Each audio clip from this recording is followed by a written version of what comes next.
Hey everyone, this is Chef Varouj, and founder of CulinaryCreator.com.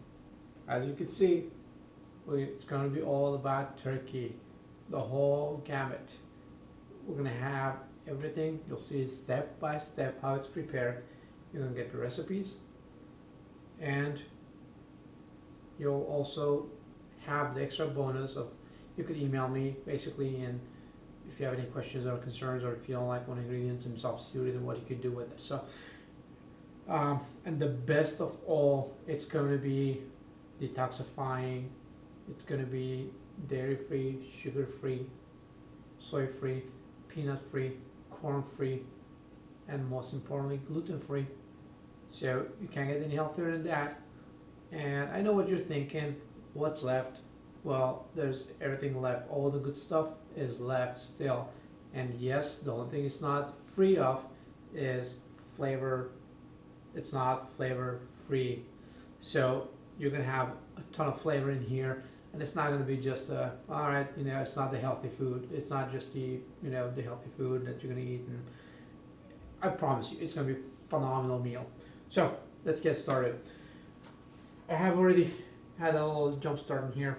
So in this bowl I have a little bit of rosemary, which basically I just took out the stem, shaved it off, chopped it up, and then I'm just gonna save this. I'm not gonna throw it away. I have some lemon zest, orange zest, some chopped garlic. And by the way, the fastest way of chopping garlic, unless you want to buy some of the pre-peeled ones, which definitely will save you a lot of time. So just smash it with the side on the knife, and everything will come off. It will basically just peel off. And what you could do from there, see, it just became just a mesh.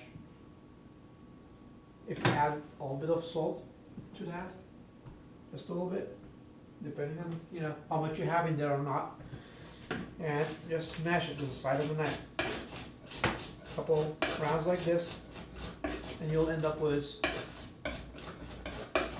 basically garlic puree. We'll add that in there.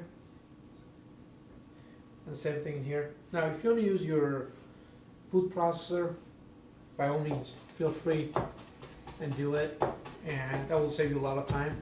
For me personally, by the time I wash the food processor, I'm done with the knife, so no big deal. And a little safety tip: whenever you're chopping or cutting a vegetable or anything, remember the eagle's claw. Your knife will hit you right here. Don't hold it like this, and I'll show you further a little more when I chop some vegetables.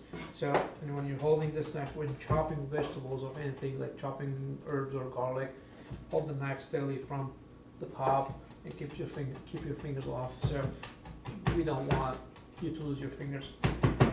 You want to chop it all as fine as you can. You don't want a piece, a leaf of rosemary in your mouth when you're eating turkey. So chop it as fine as you can. There's some great tools for zesting. Obviously, the microplanes are fantastic for this. Just throw it in there, and that will save you a lot of time. You don't have to chop this. You could. I chopped them all together earlier, but you really don't have to. It's so fine that you don't need to. And depending on the size of your turkey, you might need two. One might be enough. I have about 18 pounder in here, 18 pounder. So I'm putting in about 2 lemons. Again, let's say you don't like rosemary. Well, that's fine. Pick whatever herb you want. You could do sage. You could do thyme. If you want, you could do cilantro. Just give it a little twist. Add cilantro and lime. Give it a little add some cumin to it. You can still do garlic and some chile, and you have a little more of a southern, southwestern, or Mexican flavor to it. I'm gonna add a little lime in here as well, just to give it a little citrusy flavor, along with the rosemary. So again, you could do more than one or the other. Say you like more orangey flavor, or you don't want that orangey flavor, you could do more limey flavor. So just you could play around the percentage of the zest that you want to add from one end or another. what kind of food of another.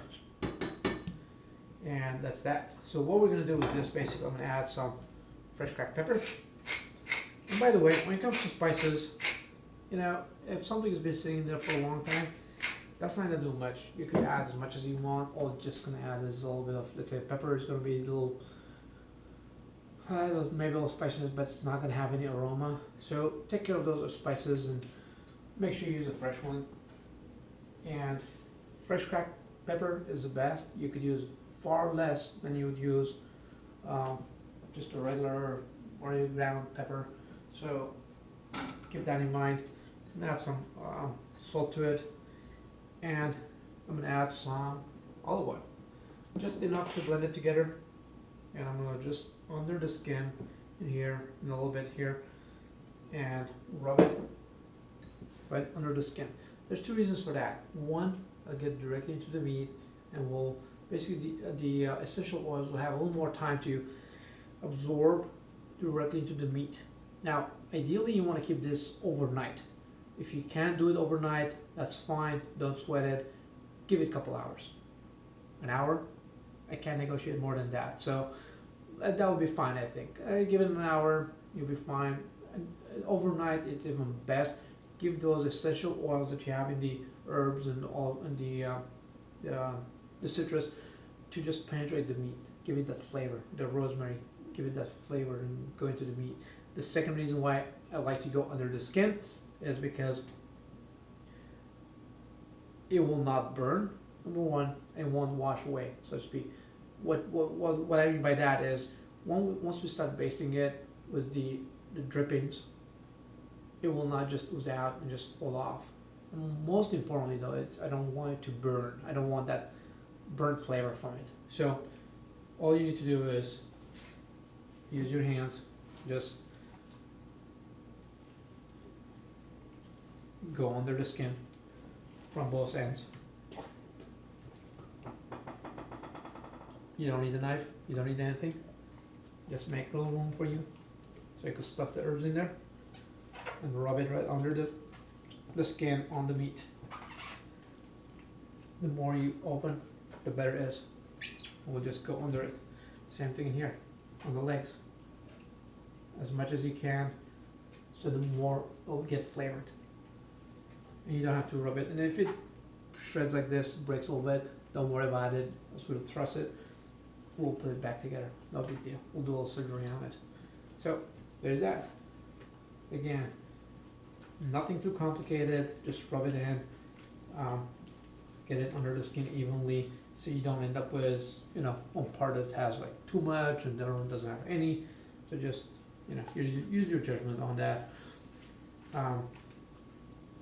You just want it to coat it properly and evenly.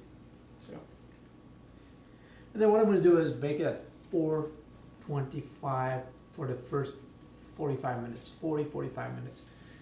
I know that's pretty high for turkey, but what my goal is to basically seal in the outside and seal in the juices. Just get that hot air on it right there very quickly. Seal the outside, keep the juices inside. And then what I'll do is lower it up for about 40-45 minutes. Lower the temperature. I'm also going to add some au mirepoix, which is basically chopped vegetables of a trio of celery, carrot, onion.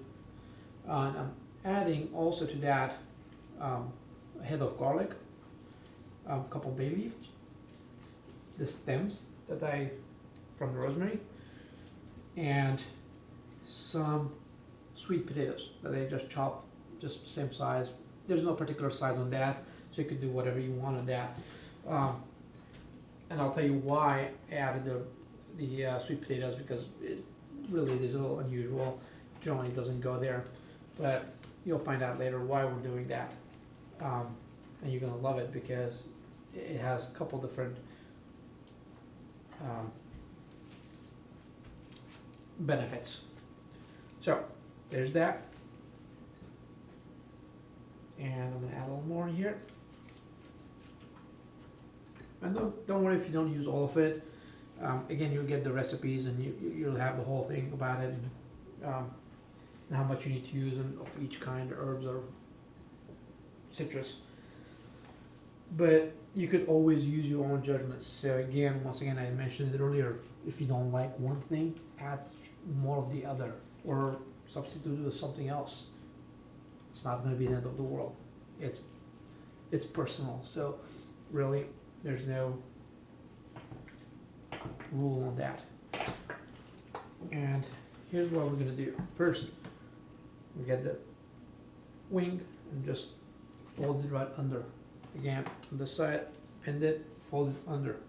Keep it that way. So we're done with that. Just wash my hands here.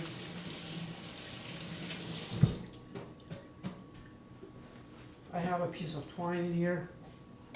Actually, before I get to that, what I'm going to do, I'm not going to throw these away. What I'm going to do is basically cut it in half. Don't worry about anything else. Just stuff it in the cavity. Same thing with the orange. Stuff it right in there. You get the flavor and don't even worry about it. See all of these? I could stuff it right in there too. And by the way, you could also rub the interior or the cavity with some of the herbs and the citrus chopping that we did. Just pop it in there. I'm going to stick some parsley, the whole thing, just in that cavity. You could just take it off before you serve it, no big deal. And then what I'm going to do is, I want to make sure you see this. I'm going to tie it up. So, the reason why I want to do this, see how it broke down here? No big deal.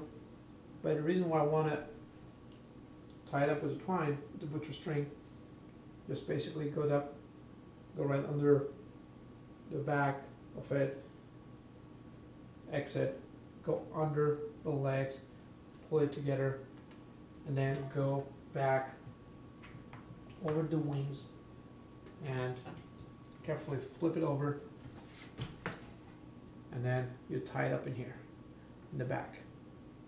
So now I had measured this one already, this string, and what you could do, you could pull this right under, and then the reason why I like to do this, you don't have to if you don't have string, or if you can't find butcher string, or if you don't have it handy, or you don't want to do this step, totally you could skip it, no big deal. But the reason why I like it is because the thinner part of the breast, let me just flip it, and don't worry about the long part. The thinner part in here of the breast will be more exposed. When you tie it together, it won't be as exposed anymore. So say here, it'll get all more protected a little more from the legs, so it won't dry up as much as it would if you would, because as soon as it cooks up a little bit, the legs are going to just spread up, and you know, the whole classic thing. So there's that. What I'm going to do also is